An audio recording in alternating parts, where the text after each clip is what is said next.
자, 오늘 우리 이제 전도서 마지막 장인 12장을 우리가 한 절씩 함께 교독하겠습니다. 구약성경 960면 전도서 12장 1절에서 마지막 절까지 제가 한 절 읽고 여러분이 한 절 읽고 함께 교독합니다. 너는 청년의 때에 너의 창조주를 기억하라. 곧 곤고한 날이 이르기 전에 나는 아무 낙이 없다고 할 해들이 가깝기 전에 해와 빛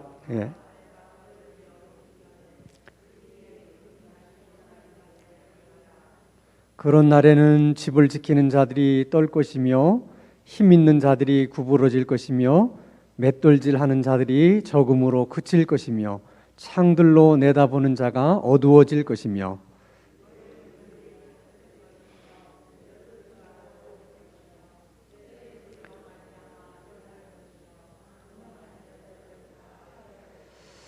또한 그런 자들은 높은 것을 두려워할 것이며 길에서는 놀랄 것이며 살구나무가 꽃이 필 것이며 메뚜기도 짐이 될 것이며 정욕이 그치리니 이는 사람이 자기의 영원한 집으로 돌아가고 조문객들이 거리로 왕래하게 됨이니라.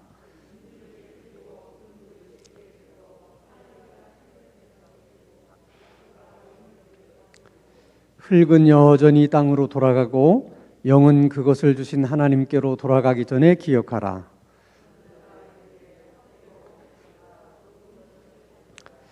전도자는 지혜자이어서 여전히 백성에게 지식을 가르쳤고 또 깊이 생각하고 연구하여 잠언을 많이 지었으며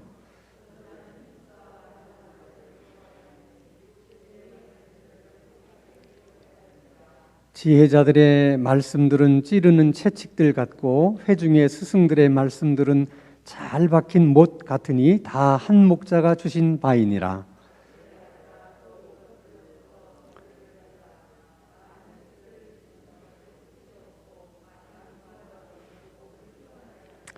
일의 결국을 다 들었으니 하나님을 경외하고 그의 명령들을 지킬지어다. 이것이 모든 사람의 본분이니라.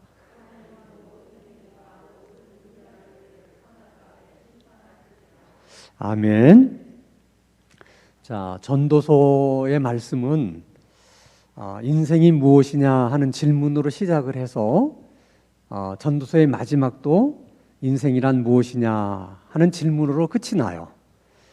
근데 그 질문의 시작에 1차적인 답은 허무하다는 것이었어요. 모든 것이 헛되고 허무하다.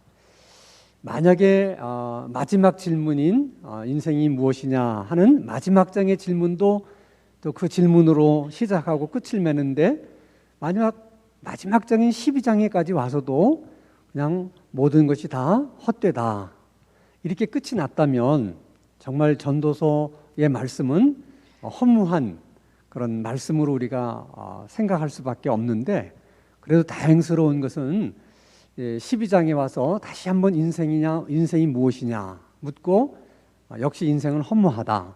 근데 거기서 끝나지 않고 결국은 그 허무한 인생 속에서 우리가 어떻게 살아야 되느냐 하는 궁극적인 답을 주고 있다는 거예요. 그래서 전도서 12장은 특별히 인생을 어떻게 살아야 되느냐 고민하는 사람들에게는 매우 소중한 말씀입니다. 자, 전도서에서 인생을 허무하다고 말하는 데는 여러 가지가 있어요. 근데 그 이유 중에 하나가 전도서 12장에 오면 인생이라고 하는 것이 우리가 생각하는 것보다 너무 빠르게 지나간다는 거예요. 다른 말로 말하면 인생이 너무 짧다는 것입니다. 그래서 허무할 수밖에 없다는 것입니다. 자, 우리 시편 90편 10절 말씀을 보면 우리의 연수가 70이요 강건하면 80이라도 그 연수의 자랑은 수고와 슬픔뿐이요 어떻게 가요? 신속히 가니 우리가 날아간다. 그만큼 세월이 빠르다는 거예요. 근데 시편의 기자가 살던 그 시절에 우리의 연수가 70이고 강건하면 80이다. 저런 표현을 했다는 것이 상당히 놀랍죠. 그 시절에도 정말 저렇게 연세가 저 정도 살았는지는 확실치 않지만은 오늘 우리가 살고 있는 이 시대에도 보면 정말 보통 우리가 70을 살고 강건하면 이제 80을 산다 이렇게 얘기를 해요. 우리는 우리 주변에 이렇게 이제 연세가 많으신 분들이 많기 때문에 우리가 이제 그걸 잊고 살 때가 많은데 10명이 이 세상에 태어나서 80세까지 사는 사람이 몇 명이냐? 3명밖에 없대요. 예, 평균적으로. 그러니까 10명이 태어나서 80까지 사는데 몇 명만 남는다고요? 3명. 85세까지 가면 반으로 뚝 떨어져요. 1.5명. 90세로 가면 5%밖에는 못 산다는 거죠. 그러니까 100명 중에 90세까지 살 수 있는 사람은 5명밖에 없다는 거예요. 그러니까 여러분, 그게 평균적인 것이라면 80세까지를 사는 것도 30%밖에는 그렇게 살지를 못하는구나. 그럼 80세 사는 것도 어떻게 해요? 많이 사는 거예요. 시편의 말씀 그대로요. 강건하면 80세까지 사는 거죠. 강건하면. 그러니까 이제 우리 나이가 지금 몇 세인지를 한번 생각해 보면 이제 우리가 대략 얼마쯤까지 살 수 있겠구나 이제 하는 거를 알 수가 있잖아요. 근데 이게 너무 빨리 세월이 지나가는 데 비해서 우리들은 그것을 이렇게 금방 생각하지 못하고 이해하지 못할 때가 많은 거예요. 그래서 시편 90편 12절 말씀을 보면 인생이라는 게 그렇게 빠르게 지나가는 거기 때문에 하나님 앞에 뭘 구하느냐면은 우리의 날 계수함을 가르치사 지혜로운 마음을 얻게 해달라. 다시 말하면 인생이 얼마나 빠르게 지나가는지를 알고 내 인생이 얼마나 남았는지, 앞으로 내가 얼마나 더 살 수 있는지를 어떻게 늘 계산할 수 있는 그런 지혜를 달라는 거예요. 근데 우리는 그런 생각을 못하고 살 때가 너무나 많잖아요. 제가 몇 주 전에 평범한 일 속에서 아주 큰 깨달음을 하나를 얻었어요. 그게 뭐냐면 제가 이제 음악을 듣는데 이제 그 CD 플레이어라고 하는 게 있잖아요. CD를 넣어서 재생시켜서 이렇게 음악을 듣는데 이렇게 틀어보니까 작동이 안 되는 거예요. 음악이 안 나와요. 아니 분명히 어제도 들었거든요.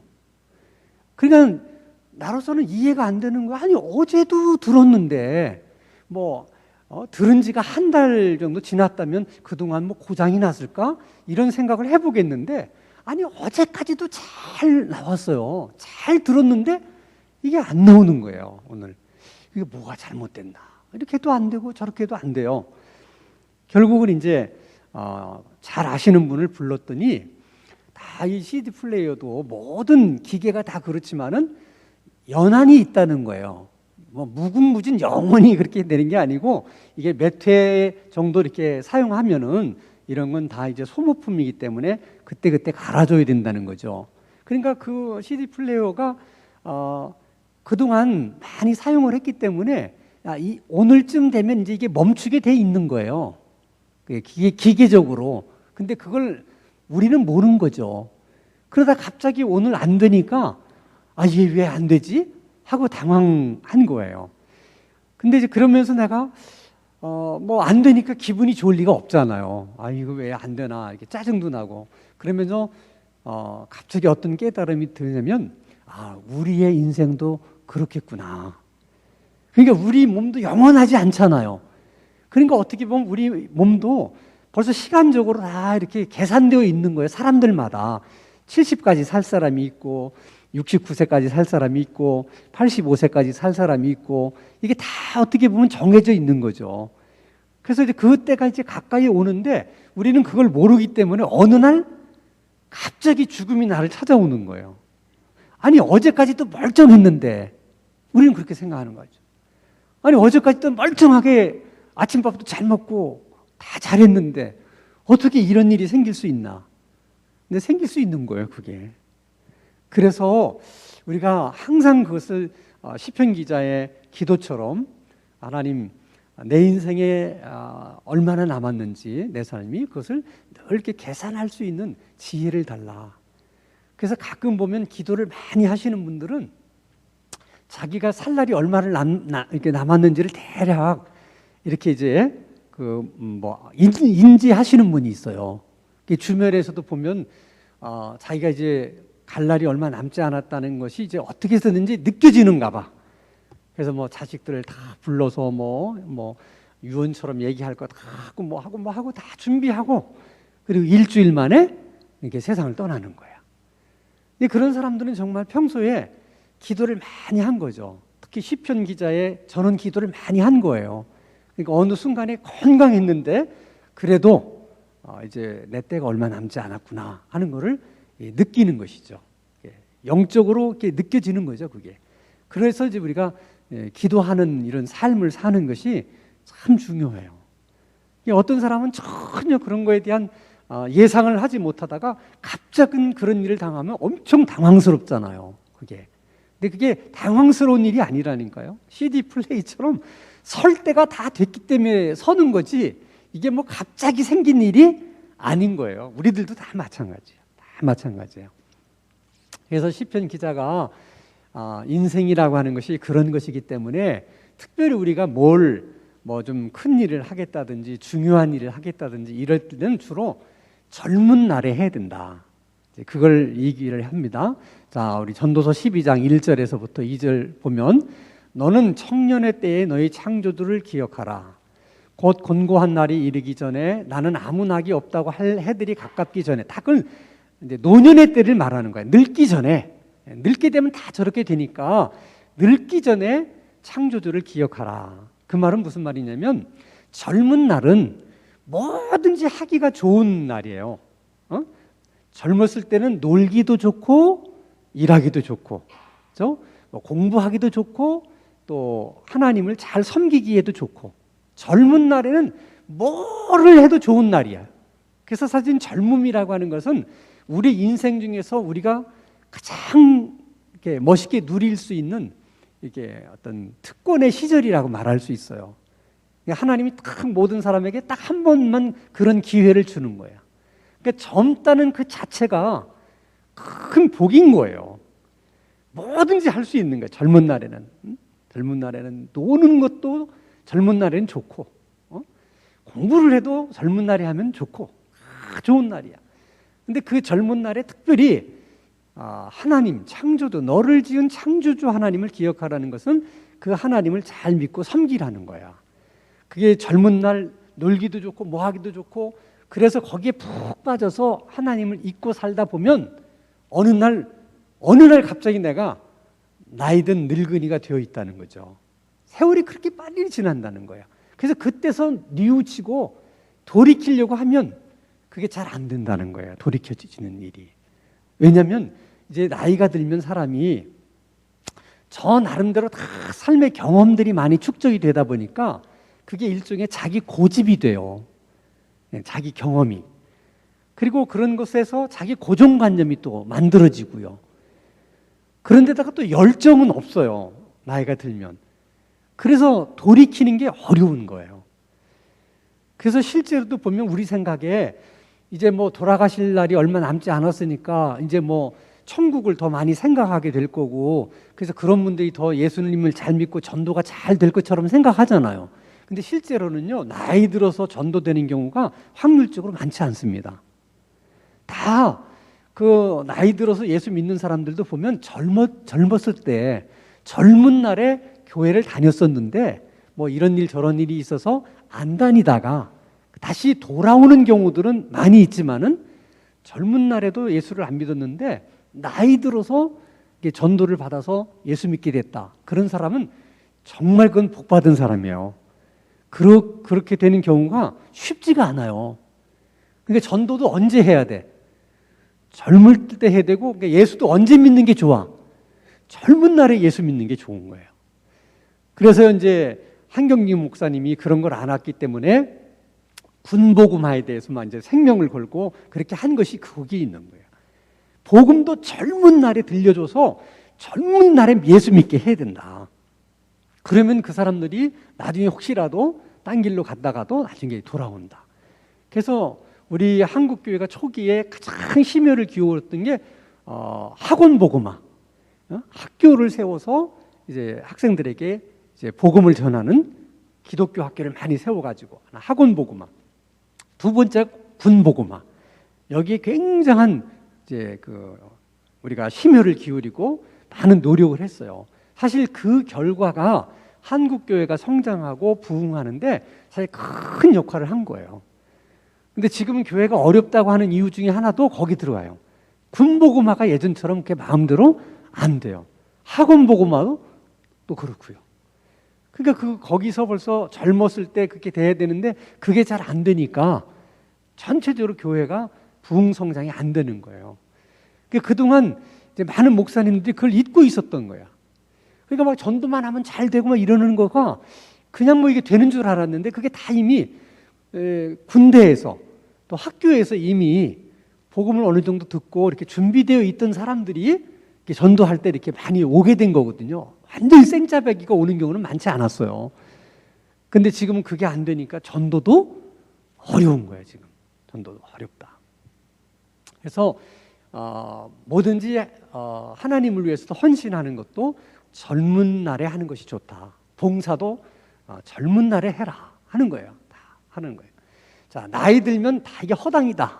이제 전도서가 그 얘기를 하는 거예요. 그래서 이제 허무하다고 하는 이야기를 그래서 하는 거예요. 자, 나이가 들면 어떻게 되느냐? 자, 전도서 12장 3절. 이거는 이제 우리의 인체의 구조를 의인화해서 이제 표현하는 거죠. 그런 날에는 집을 지키는 자들이 떨 것이며, 아마 이 집을 지키는 자들이라는 것은 아마 이제 노인들을 나이 든 사람들이 할 수 있는 게 집 지키는 일이니까 아마 그렇게 비유한 것 같아요. 그러니까 나이가 들게 되면 떤다. 뭐가 떨어? 되게 나이가 들면 뭐가 떨립니까? 손이 떨려요. 손이. 예. 손이 떨려. 이게 뭐 어떻게 할 수가 없는 거야. 손이 떨려요. 자, 힘 있는 자들이 구부러져. 어디가 구부러져? 허리가 또 구부러져요. 나이가 들면. 이게 어쩔 수가 없는 거라니까. 그 다음에 맷돌질 하는 자들이 적음으로, 이게 맷돌질 한다는 건 치아를 말하는 거예요. 치아를. 그러니까 치아가 약해지는 거죠. 임플란트는 지금 사실 임플란트가 있어서 많이 좋아졌지만 예전에 임플란트가 없으면 어떻게 해요? 틀니를 하거나 그냥 이가 없는 상태에서 식사를 해야 되니까 이게 식사를 많이 못 하는 거죠. 씹지를 못하니까. 자, 창들로 내다보는 자, 눈이 또 어두워진다는 거야. 눈이 잘 안 보여. 백내장, 녹내장 뭐 이런 게 생기죠. 자, 4절. 길거리에 문들이 닫혀진다. 이것도 귀가 또 잘 안 들려요. 귀가. 맷돌 소리가 적어진다고 하는 것은 아까도 말한 것처럼 음식을 씹는 이것이 이제 적어진다는 거죠. 점점. 그러니까 잘 음식을 못 드시는 거예요. 나이가 들면. 또 새 소리로 말미암아 일어난다. 젊은 날에는 그냥 한번 잠들면 누가 싸워도 소리를 못 듣고 푹 자는데 나이가 들면 작은 소리에도 깨는 거예요. 자꾸. 그러니까 잠이 없어지는 거야. 나이 들면 잠이 없어진다. 음악하는 여자들은 다 쇠하여진다 하는 것은 이 나이 들면 또 여성 찬양대도 보면 그 목소리가 어떻게 돼요? 이게 갈라지잖아요. 이렇게 바이브레이션처럼 막 이렇게 되고 하나도 뭐 제대로 되는 게 없는 거예요. 제대로 되는 게 없어요. 나이가 들면 그렇게 된다는 거예요. 그러니까 뭐든지 하려고 그러면 이 젊은 날에 해야 된다는 거예요. 나이가 들면 하고 싶은 마음은 있어도 할 수가 없게 된다. 그래서 특별히 나이가 들면 뭘 조심하라고 그러냐면 노욕을 조심하라고 그래요. 그러니까 나이가 들면 다시 말하면 마음은 있는데 그것을 따라갈 힘이 없는 거예요. 그게 다 이제 노욕이라고 그러는 거예요. 자, 예를 들면 TV를 보니까 손흥민 선수가 축구를 너무 잘해. 그때든 중고등학생이나 대학생이 그걸 보고 감동을 받아가지고 자기가 축구공을 하나 사가지고 운동장에 가서 볼을 찬다. 이거는 열정이라고 말하는 거예요. 열정이야. 근데 70 먹은 노인이 그걸 보면서 축구공을 사가지고 운동장에 갔다. 그걸 뭐라고 그래? 노욕이라 그러는 거예요. 그것은 마음만 그런 거지. 마음만 손흥민이지 안 되는 거예요. 몸이 안 되는 거죠. 그러니까 그걸 잘 우리가 구분해야 된다는 거야. 그러니까 일은 언제 해야 돼? 젊었을 때 해야 된다는, 젊었을 때. 그러니까 교회도 그런 면에서는 많이 젊어져야 돼요. 좀 이렇게 일하는 분들이 좀 젊은 분들이 많이 해야 되는데 요즘 젊은 사람들은 또 예전처럼 그렇게 헌신적이질 않아. 그래가지고 지금 전도서에서 얘기하는 그런 많은 그 나이 드신 분들, 눈도 어둡고 귀도 잘 안 들리고 허리도 아프고 이런 분들이 다 교회 봉사해. 그 기도하는 일도 언제 하는 게 좋아? 젊었을 때 해야 된다니까. 은혜 받는 것도 젊었을 때 받아야 돼요. 그래도 기도도 젊어야 막 열정적으로 뭐 이렇게 하는데 나이 들면 힘들어서 그것도 안 된다니까. 오래 기도하는 것도 나이 들면요 못해요. 저 같은 경우도 늘 무릎 꿇고 기도를 했는데 무릎이 아프면 못하게, 무릎 아파서. 그래서 이제 할 수 없이 기도 의자를 놓고 하는데 그것도 힘들어. 할 수 없이 이제 나도 이제 앉아서 하는 수밖에 없어, 기도를. 근데 앉아서 기도를 하면 이게 배에 힘이 잘 안 들어가요. 기도를 해보면 실제로 이게 뭔가 이게 간절한 기도를 할 때는 배에 이제 막 힘이 딱 들어가가지고 이렇게 기도를 해야지 이제 기도줄이 팍팍 잡히는데 이제 그냥 이런 의자에 와서 앉아서 하면 안 돼. 무릎을 꿇어야지만 이게 배에 이제 힘이 모아지거든요. 그러니까 더 힘 있게 간절하게 해야 되는데 나이 들면 이게 안 되는 거예요. 그러니까 기도도 젊은 날에 하는 것이 필요해요. 자, 그러면 나이가 들면 이제 이렇게 되니까 다 젊은 날에 하라. 이미 젊은 날을 다 이제 지내서 나이 이제 든 경우는 그러면 어떡하냐? 진작에 우리가 좀 걸 깨달았더라면 젊은 날에 더 많은 일들을 했을 텐데 이제 뭐 젊은 날은 이렇게 다 지나버렸고 다 이렇게 나이가 든 다음에는 어떻게 해야 되냐? 자, 이게 이제 뭐 축구 경기로 말하면 벌써 이제 나이가 60이다, 뭐 이게 70이다 이런 분들은 후반전을 하는 것도 아니고 이제 연장전을 하는 거예요. 연장전 골이 들어가는 순간 끝나는 거야. 그러니까 연장전 선수는 다른 거에 무슨 생각할 어떤 여유나 결이 없이 뭐만 해야 돼? 어떻게든 뭘 넣어야 돼? 골을 넣어야 되는 거예요. 연장전 때는 여유가 없어요. 전반전 때는 몸도 좀 푼다고 그래서 공을 가지고 자기 팀끼리 슬슬 이렇게 패스도 하면서 이렇게 여유를 부릴 수 있지만은 연장전에서는 그런 여유가 없는 거야. 어떻게 되든지 볼을 앞으로 보내가지고 골을 넣어야 되는 거죠. 그런 것처럼 나이가 들면 들수록 삶의 본질적인 것에 집중해야 돼. 자꾸 다른 것에 자꾸 이렇게 여유를 가지려고 생각하면 안 돼. 본질적인 게 뭐야? 예배하고 섬기는 것이고 또 복음 전하는 거예요. 그 세 가지 본질적인 것에 우리가 힘을 얻기 위해서 기도하는 거예요. 기도할 때 그런 힘이 생기는 거예요. 열정이 생기는 거예요. 또 말씀을 읽을 때 그런 또 열정이 생기고 마음이 생기고 힘이 생기는 거예요. 그러니까 이런 것을 동력으로 삼아서 더 예배하는 일에 집중하고 또 섬기는 일에 집중하고 또 복음 전하는 일에 집중하는, 이것이 더 본질적인 삶에 집중해야 된다. 다른 것에 자꾸 이렇게 마음을 주지 마라 하는 게 첫째. 두 번째는 어차피 우리가 이제 나이 들었으니까 젊은 날로 되돌아갈 수는 없잖아요. 그럼 어떻게 해야 되냐? 모든 것을 내 시대에, 내 때에 내가 다 할 수는 없는 거야. 또 그렇게 생각할 필요도 없어. 내가 못했다면 내 자식들이 나를 이어서 하면 되는 거고, 우리가 못했다면 우리 다음 세대가 우리를 대신해서 그 일을 하면 되는 거야. 그래서 내가 못했다면 여러분들이 자식을 세우든지 우리 교회 가운데 다음 세대를 세우든지 어쨌든 자기를 대신할 수 있는 사람을 세우는 일에 힘쓰라는 거야. 그걸 위해서 기도 많이 하라는 거야. 그런데 평소에도 여러분 자식이 있다. 내가 사실 기도의 사람이 되고 싶어서 평생 정말 하나님 앞에 기도하는 삶을 살았는데 뭔가 흡족하지 못해. 뭔가 그 경지에까지는 이르지 못한 것 같아. 그러면 여러분 자녀들 중에 누구를 보고 불러서라도 얘기해요. 그 자녀에게. 야, 엄마가 평생 소원이 사실 기도의 사람이 되는 거였다. 그래서 뭔가 하나님하고 영적으로 늘 교통하고 영적으로 이렇게 내가 하나님하고 소통하는 그것이 나의 꿈이었는데 그동안 나름대로 엄마가 열심히 기도해서 사실 많은 부분 내가 기도가 깊어진 것은 사실이지만은 그래도 엄마의 생각에 그렇게 기도의 경지에 이르렀다고는 생각이 들지 않는다. 이제 나이가 들어서 예전 기도하는 것도 예전처럼 그렇게 오랜 시간을 할 수도 없고 참 그런 아쉬움이 있다. 네가 나를 대신해서 기도의 사람이 되어달라. 여러분 이런 거는 자녀들에게 얘기할 수 있는 거예요. 그리고 하나님이 은혜를 주시면 나를 대신해서 자녀들이 그런 사람으로 하나님 또 만들어 주시는 거죠. 그게 얼마나 감사한 거예요. 지금은 그렇게 보이지 않아도 그렇게 될 것 같지 않아도 그래도 우리가 믿음으로 말을 하고 또 하나님 앞에 그렇게 기도하면 하나님이 그런 사람 만들어 줄 수 있는 거예요. 그럼 얼마나 좋아. 대를 이어서. 계속해서 그래서 그 가문은 그냥 그 어머니 때부터 계속 그 기도에 대한 대물림이 있어가지고 그렇게 딸이 그렇게 또 기도를 하더니 또 손주가 그렇게 또 기도를 하네? 얼마나 좋아요. 그렇게.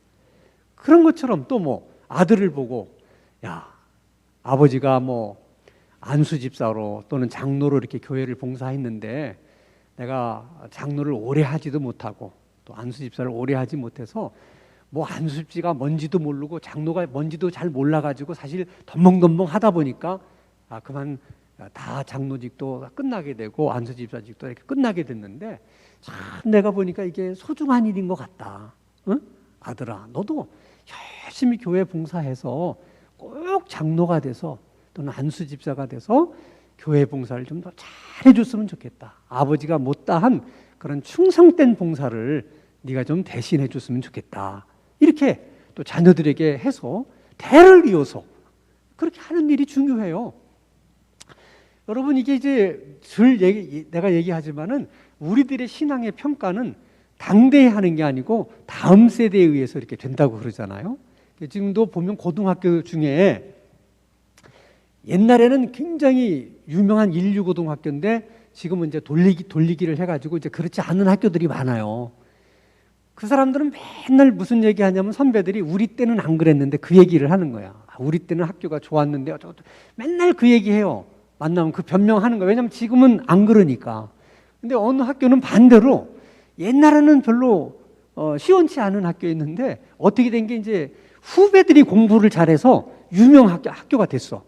그럼 옛날 다니던 선배들은 후배들에게 어떻게 괜히 그냥 기분이 좋아지는 거야.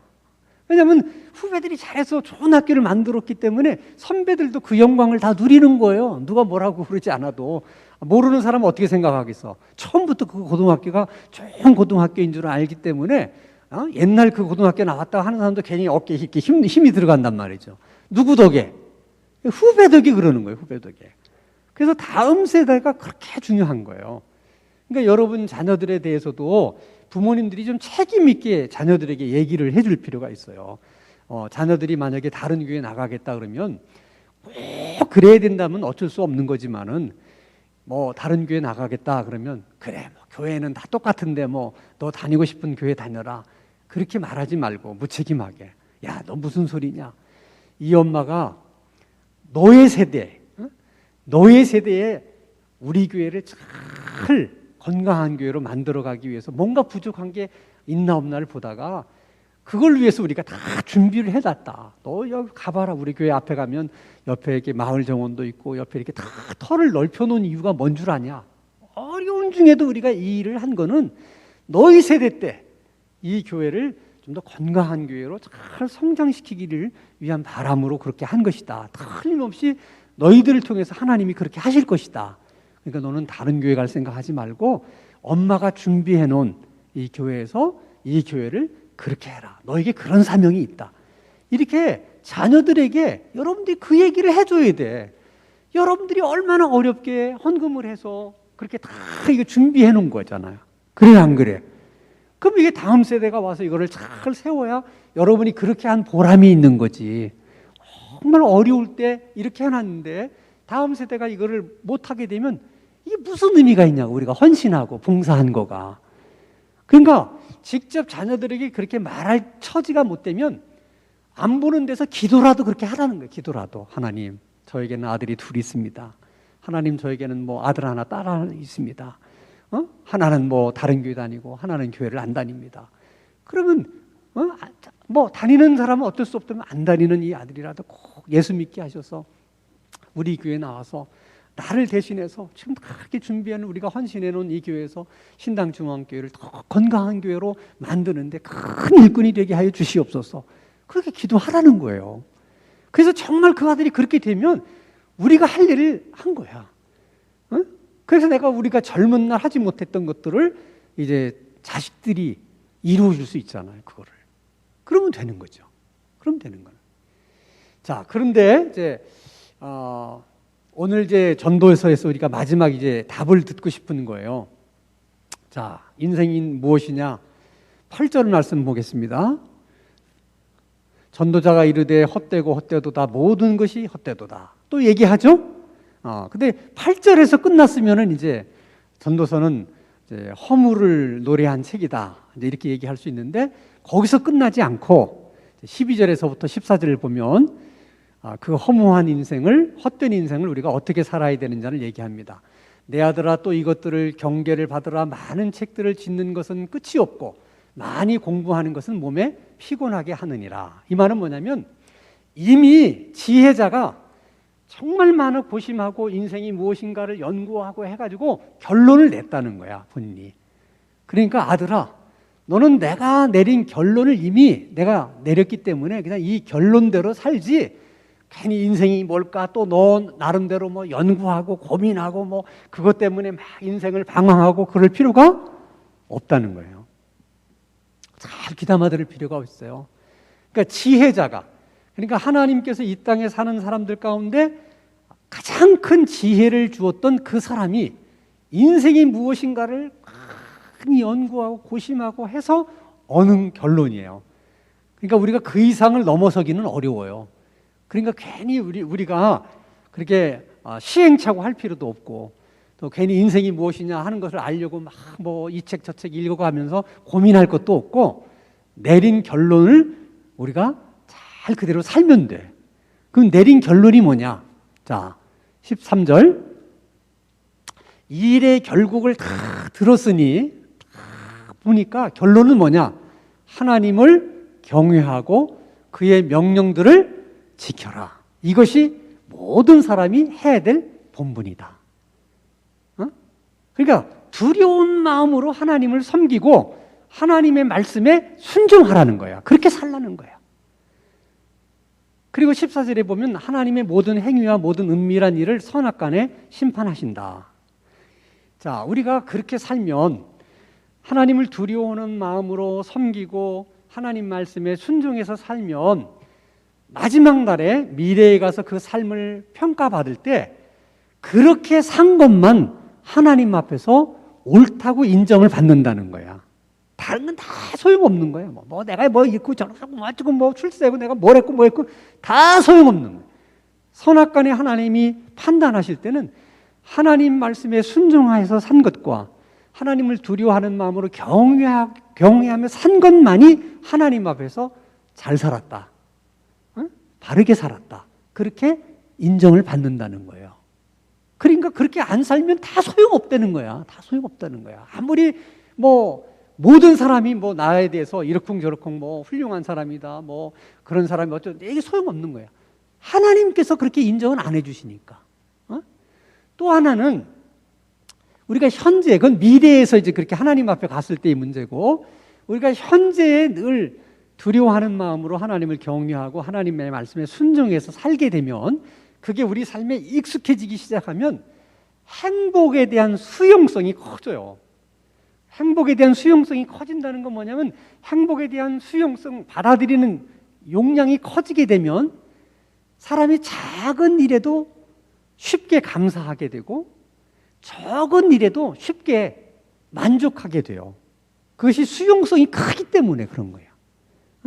그러니까 작은 일에도 감사하고 작은 일에도 만족할 줄 아니까 어떤 외부의 환경에 영향을 많이 받질 않는 거예요. 어떤 외부의 환경이 이렇게 되면 이렇게 되고 저렇게 되면 저렇게 되고 그 영향을 별로 받질 않아. 그래서 외부 환경에 대해서 자유로워해요. 또 다른 사람을 우리가 이렇게 의존하지 않아도 스스로가 쉽게 만족할 수 있기 때문에 굳이 어떤 사람에게 이렇게 애걸복걸하거나 뭐 그 사람이 아니면 뭐 인생이 안 될 것 같고 그 사람이 나를 어떻게 안 해주면 뭐 어떻게 그렇게 사람을 의존할 필요가 별로 없다는 거야. 그러니까 사람으로부터도 어떻게 돼? 자유한 거예요. 자식들로부터도 자유하고 남편으로부터도 자유하고 아내로부터도 자유하고 그래서 삶이 그만큼 행복할 수 있는 그것이 커진다는 거예요. 수용성이.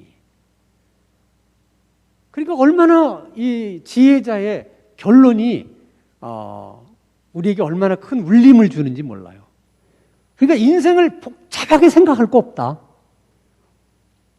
인생은 뭐라고요? 두려운 마음으로 하나님을 경외하고 섬기고 하나님의 말씀에 순종하며 사는 것이 행복한 인생이다. 그거예요. 그거예요. 그러니까 여러분 오늘 이 결론 하나만 배운 것만으로도 여러분 수요일 저녁에 끊임없이 이렇게 나오셔서 말씀 들은 보상이 다 되고도 남아요. 이거를 마음속에 굳게 잡으셔야 돼. 다른 것도 아니고 지혜자가 평생을 고심하고 연구하면서 본인이 내린 결론이에요. 그거 안 해본 게 없잖아요. 다 이거다. 그렇다면 우리도 그렇게 하면 되는 거예요. 그것을 위해서 우리가 이렇게 또 기도의 훈련이 필요한 거죠. 기도의 훈련이 필요한 거예요. 그래서 이제 오늘 기도할 때는 우리가 뭘 위해서 기도해야 되느냐. 특히 이제 나이 드신 분들은 하나님, 80이면 이제 한 30%만 이제 80이 된다고 그러는데 80이 되려고 보면 내가 이제 얼마 남았습니다. 85세까지 살면 15%라고 그러는데 85세까지 살려고 그러면 내가 앞으로 얼마나 남았습니다. 평균적으로 얘기하는 거예요. 그러니까 평균적이라는 건 더 살 수도 있고 못 살 수도 있는 거예요. 그러나 거기에서 가늠해 보면 하나님이 내게 주신 시간이 이제 얼마밖에는 남지 않았구나 생각하는 거잖아요. 그러니까 이 시간 속에서 제가 하나님 어디에다가 집중하고 살아야 됩니까? 뭘 집중하면서 살아야 됩니까? 그러니까 하나님 지혜를 주십시오. 꼭 여러분이 기도하셔야 돼요, 오늘. 그리고 이제 제가 이렇게 젊은 날을 어쨌든 이렇게 해서 지나와서 지금 이렇게 나이가 됐는데 이제 다음 세대를 좀 잘 세우기 위해서 내가 무슨 기도를 하면 좋겠느냐. 우리 자녀들을 위해서는 내가 무슨 기도를 했으면 좋겠고 우리 교회 다음 세대들을 위해서는 내가 무엇을 위해서 기도하면 좋겠습니까? 저는 다음 세대를 꼭 세우고 싶습니다. 우리 가정에도 세우고 싶고 우리 교회에도 세우고 싶습니다. 그들을 위해서 하나님 제가 무엇을 기도하면 좋겠습니까? 그걸 물으셔서 그런 것들을 하나님이 주시면 그걸 위해서 기도하세요. 그걸 위해서 기도하세요. 그래서 여러분이 몇 년을 살다가 가실지 모르지만은 여러분이 남길 수 있는 흔적, 그 삶의 흔적은 여러분이 남기고 간 사람이에요. 여러분이 세우고 간 아들이든지 딸이든지 우리 교회 다음 세대들인지 그들이 곧 여러분의 삶을 살다 간 흔적이 될 수 있는 거예요. 결국 그 일이 얼마나 중요한지를 아시겠죠. 그러니까 여러분들이 내 자신의 문제만을 위해서 기도하러 나오는 게 아니라 이제는 우리의 사명이 그런 것이니까 그것을 위해서도 내가 기도의 자리를 지키며 기도해야 되겠구나. 나를 위해서 기도할 건 별로 없더라도 내가 다음 세대를 세우는 일을 위해서 내가 기도해야 되겠구나. 이런 생각을 가지고 나오셔서 그렇게 여러분이 기도하면 하나님이 그렇게 기도에 응답하셔서 그렇게 여러분의 가정에도 다음 세대를 세워주시고 또 우리 교회적으로 다음 세대를 세워주실 줄로 믿습니다. 아멘.